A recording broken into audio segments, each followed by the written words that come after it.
Hey everyone, and welcome back to another video. Today we're going to be doing Recent Reads number 12, I think. First book I'm going to start with is Poetry Collection Homebody by Rupi Kaur. So I spoke about this in my 2020 reading goals video reviewing poetry, but I was only halfway through it.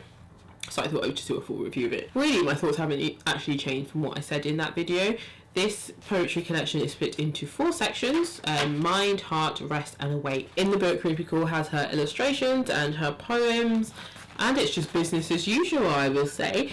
I think one of the things I will say is this definitely felt like it had more of an outward focus versus an inwards focus that I found with her other 2 collections. I very much felt like this talked about anxiety and depression. Not that those aren't things that are personal to, but I think she talked about it more on a broader focus rather than it being centered on like a lot of her experiences. I could be wrong, these are just my interpretations. I also felt she spoke a lot about feminism a lot more broadly, and friendship, and yeah, they felt more like outward societal issues that she was tackling and putting them like her own spin on them, rather than the poems being quite focused on her experiences. Because I feel like in her other ones she spoke a lot about breakups and like not being loved, and I think molestation and things like that. I don't know if those are all things that have happened to her personally, but this definitely felt like it had a different bit of a spin on it. That said, I think I only ended up giving this 2 stars because for me, what I found is I really loved her first 2 collections. I don't actually think like I will ever like dislike them. I'll give them a reread, of course. I have the 2 collections of them at home, but I think what I'm probably finding, and this is so different if you're a poet and the way you read things, is I kind of thought that perhaps in this collection we'd see more exploration of other forms of poetry, and I feel like if you look at her first collection to this collection, all of this could be one collection. Like, to me, there doesn't feel like that much growth or, I don't know, wordplay or difference in these poems. Like, a lot of them can be just so simple. I think that's the word I'm looking for. And I'm not trying to say this to, like, insult her or anything like that, because I still feel like I really do like her work. I follow her on Instagram and I will always enjoy like sort of reading her comments on things, but they just feel so simple, and I just feel like we had this in the first collection, we had this in the second one. I just thought there'd be just a little bit more growth and just different types of poems in here. I'd really love to see her explore with different poetry techniques and just write something different from just really standard things that are just kind of like, when I was 6, my dad did this. When I was 7, like, I don't know, I just expect a little bit more, and just less of these poems that, you can't really see those, but less of these poems that are just 4 lines, 5 lines, and have a picture, like, and don't really say anything more than what anyone could write down, like, on a day when they were feeling stuff. So that's my thoughts. Sounds really harsh, but I mean, I still enjoy her work. I still think I really enjoy her first 2 poetry collections. I just think I'm probably a bit tired of the same things. So those are my thoughts. Apologies for the slight change in angle. One of the books that I wanted to speak about is what I had my camera propped up on. So that was great. Another book that I'm going to speak about is Lifespan, The Revolutionary Science of Why We Age and Why We Don't Have to, by Dr. David Sinclair, and I think there's another person that helped him write it. I think his name is Matthew. Yes, Matthew D. Laplante. This is a proof copy, this is why this looks like that, and obviously the tagline is, what if aging is a disease and that disease is treatable? I started reading this for Non-Fiction November. I'd had it for so long and I was like, I really need to pick this up and read it. I gave this book 3 stars because whilst I really enjoyed the insights found in here and the things that, is his name Sinclair? Yeah, Sinclair explained to us, the first 2 chapters were so science heavy, and for me, for me it was like treading through really sticky gloop. It was so not for me. Like, I don't have a science background, and it's not like the things he was explaining were hard. Like, you know, he was obviously giving you the foundational knowledge for all of these things, but for me, I didn't need it, because talking about yeast and talking about all these different names and what they were called, they don't mean nothing to me, because I've not got a science background, so I can only take your word for it and know that X plus Y equals Z, apparently, but I don't know. So for me, it was so hard to get through those 2 chapters, but once you got through the rest that were more focused on actually putting it into terms of the effects it has on people's lives, on society and things like that, then I was like, I'm here for it, I can understand it. But that is the reason why I gave it 3 stars, because honestly the first 2 chapters, the first bits were not for me. So what Sinclair does in this book, I'll read you the back of it as well. It says here, for decades, experts have believed that we are at the mercy of our genes and the natural damage to our genes, the kind of that the kind that inevitably happens as we get older makes us become sick and grow old. What if everything you think you know about aging is wrong? What if aging is a disease and that disease is treatable? And it says here, one of the world's foremost experts on aging genetics reveals a groundbreaking new theory that will forever change the way we think about why we age and how and what we can do about it.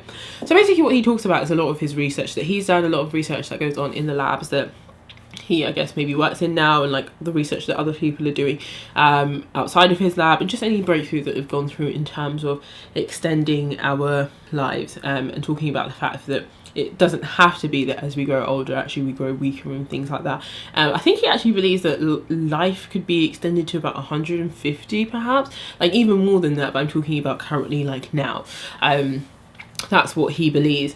And it says here, this eye-opening provocative work takes us on the front line of research that is pushing the boundaries of our perceived scientific limitations, revealing incredible breakthroughs that demonstrate how we can slow down or even reverse the aging clock. The key is activating newly discovered vitality genes, a descendant of an ancient survival circuit that is both the cause of aging and the key to reversing it. And yeah, so that's what the sort of bit where you're talking about the newly activated discovered vitality genes, that's kind of what he spends the first 2 chapters talking about. And I was just like, hun, I don't know, do I? I'm just gonna have to take your word for it. But the other chapters, definitely he uses sort of an example of his dad and how his dad is thriving through a combination of like medication and things like that, and also talks about the sort of, I guess, wider societal effects on if, you know, people do live for longer. What does that mean for society in terms of, you know, people utilising health services? I know in America it's a bit different because you have to have private health insurance and things like that, but he does touch on things like that and talks about the workforce and just the resources in the world. Do we even have enough resources in the world to support more people?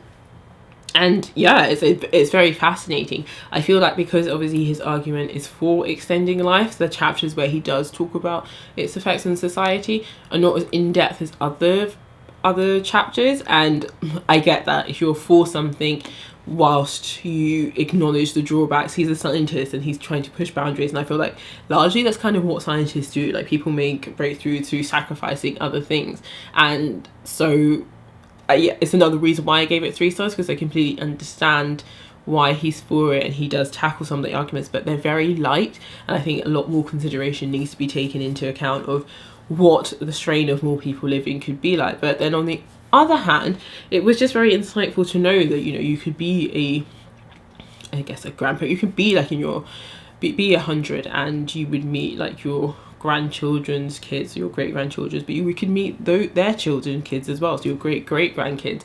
And it was just a very interesting concept to get your head around, that actually the fact of growing older doesn't really mean being frail and not being able to do things. You could have a full kind of life, and actually what that meant in terms of your achievements at ages of like 20 and 30, that the fact that these things would mean that there's less pressure on people. Obviously for women it's a bit different to do with things like menopause and, you know, how many extra ovaries are actually producing and things like that, so who knows about what the effects that will have on like women and like actual childbirth. But he very much, I think one of the things he spoke about, the fact is that more people die around the world, I think, than more people are giving birth. So that's one of his arguments for why, like, you know, it's not like having more people in the world isn't sort of negated by actually a lot of people dying. I mean, he gives arguments to him for. He's for this, so he's not going to like be like so concerned with it. But I do like that was involved, even if it wasn't fully explored. It was very interesting to see what sort of progress made around the world in terms of extending life and like how much of a possibility that could be. And, you know, how he imagines in probably like 100 years time it wouldn't even be weird that we extended life, it would just be a given thing. So it's very insightful. Like, I do definitely recommend people picking it up if this sounds like something that's interesting to you, because I don't know, it's not something I ever thought about obviously, but it's interesting to know just how much work is being done in this area. The final book I'm going to speak to you about is The Long Way to a Small Angry Planet by Becky Chambers. Now, I know everyone and their mum has read this. I'm just the only person that hasn't, and my god, I'm so sad that it took me so long to read this, because I really enjoyed it. Oh my god, I'm so surprised by how much I enjoyed it. As you guys know, like, I'm just dipping my toe in science fiction. This is, I think, my 3rd year of reading sci-fi. I think it's my 3rd year. Yeah, it is. So I gave this book 4 out of 5 stars. This book is so interesting to me. I'll come into the reasons why I gave it 4 out of 5 stars, but I want to read the blurbs because it feeds into one of the reasons why I gave it 4 stars. So it says here, when Rosemary Harper joins the crew of the Wayfarer, she isn't expecting much. The Wayfarer, a patched up ship that's seen better days, offers her everything she could possibly want. A small quiet spot to call home for a while, adventure in a far off corner of the galaxy, and distance from her troubled past. But Rosemary gets more than she bargained for with the Wayfarer. The crew is a mishmash of species and personalities, from Sissix, the friendly reptilian pilot, to Kizzy and Jenks, the constantly sparring engineers who keep the ship running. Life on board is chaotic, but more or less peaceful, exactly what Rosemary wants. Until the crew are offered the job of a lifetime, the chance to build a hyperspace tunnel to a distant planet. They'll earn enough money to live comfortably for years, if they survive the long trip through the war-torn space without endangering any of the fragile alliances that keep the galaxy peaceful. But Rosemary isn't the only person on board with secrets to hide, and the crew will soon discover that the space may be vast, but the spaceships are very small indeed. Frankly, I don't think the blurb that actually does the book justice, because it makes it just seem like it's all about Rosemary. It's really not. Like Rosemary and her little secret, it comes to a head and then we find out, and we don't even specifically see the resolution of her secret, so I was just a bit like... But what this book is about is basically Rosemary joins this ship, the Wayfarer, and the book is about the life on the ship. Like, the book is about the characters on the ship. This is what this book is about. Like, it's not about their journey to this distant planet and how they punch holes, because, believe you me, we get maybe 30 chapters, if you couple them together, about this sort of journey that they're going on. The rest are all just character studies on these different characters in the ship and basically the different species that they are. So I think in one of the characters, you know, is it Sissix, the friendly reptilian pilot, later in the book we go and visit like her home planet, because I think it's on the way to where they're going, so they're able to go there and sort of see what life is like for her. They talk about some of the other characters on the ship. So I think there's Kizzy, Jenks, Sissix, I can't remember the angry man's name. There is a chef with many hands, I think, and then there's this other thing which is a they, and yeah, it's 5, and then there's the Captain Ashby 6 plus Rosemary 7, so there's 7 people in total. So it basically deep dives into all these other people, and they visit sort of like a marketplace or like essentially another planet to like buy supplies. So then it talks about life like on that planet and what that market is about, and takes a deep dive into essentially each of the characters who comes from a different place, their sort of their features, their way of life, how they do things, and just how different it is being with many different species. That's what the book is about, and I really liked it. And I was really surprised that I really liked it, because I have read To Be Taught If Fortunate by Becky Chambers. I listened to it as an audiobook and I thought it was so boring. Like, it was just, again, a character study, but it was just so boring, like so boring. Like, I just couldn't deal with it. But this, I really liked it. I think I just really liked it because of all the descriptions of all the different species and just the way they did different things, just in terms of like, I think Sis is a species where personal touch and intimate touching, like touching and hugging, kissing people is just a normal way of life. But obviously to humans, and that's what Rosemary and I think Ashby are, that's very personal touch. That's not something you do with someone you don't know. So it was just about these sort of different ways of life and discovering them. And yes, they go on this adventure to punch holes and what does it say here?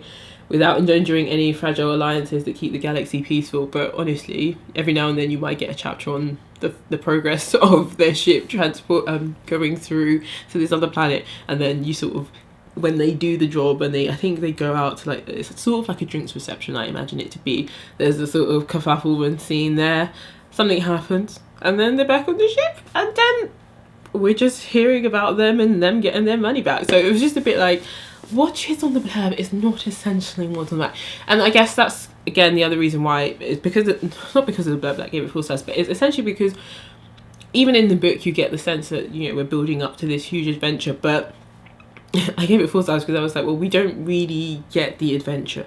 We get studies of these characters and their lives, which I really thoroughly enjoyed, but that's not the book that was promised to me, if that makes sense. And that's not really what the blurb or what the characters were acting like, or the initial pages of the book was acting like we were gonna get.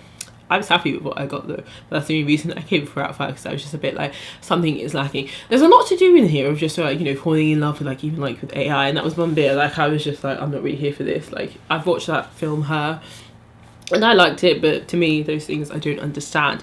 But there was just so much tied into this that I thought it was great. Like, it must have just taken a lot of like background work and a lot of planning and just making sure there were no holes in any of this. I just really loved it. I think I pretty much enjoyed all the characters we came into contact with. We came into so many more characters than the 7 that we have on the ship.